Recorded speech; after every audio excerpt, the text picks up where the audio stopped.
مباراتكم مفتوحه. بالله كابتن رئيس عدلوا اسمعك بيقول لك انت احمد بيقول لك مباراه لا احمد تعاونين فلسطين يا كابتن يا كابتن انا قلت لك عدلوا خلينا نشوف الكابتن عدلوا. انا سؤالي الميثاق قصده ميثاقي هو يقصد عمار الفريقين يقصد واضح كلامه الفريقين لعبوا للتعادل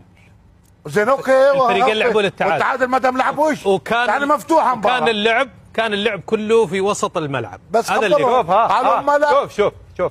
شوف وتطلع التماس يضرب ساعه وبترجع للحارس بيقولوا هدي والامور طيبه يعني هذا ميثاق رياضي هذا بلا نشوف اللعبه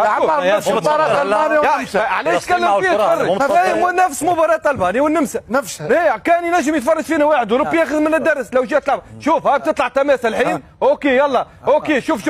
اغزر كابتن العالم حكينا له شوف حكيت له ولا حكيت له انا كلامي يقتل غلط بالله الله يخليك لحظه كابتن انا كلامي نجم غلط التلفزيون اتفرج شوف حركه الحارس شايف لحظه بتوريك حركه الحارس اتفرج شايف لحظه تمام شو يعمل هذه على الخفيف يلا اوكي خلاص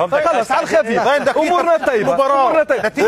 هذا هذه يموت حاله يعني عشان يخليك تتاهل. لا 89 دقيقه لا ما تحاولش تقنعني ليش ما تحاولش انا وريتك بالصور مانيش نتكلم جاي من الهواء ولا هابط من المريخ ولا من كوكب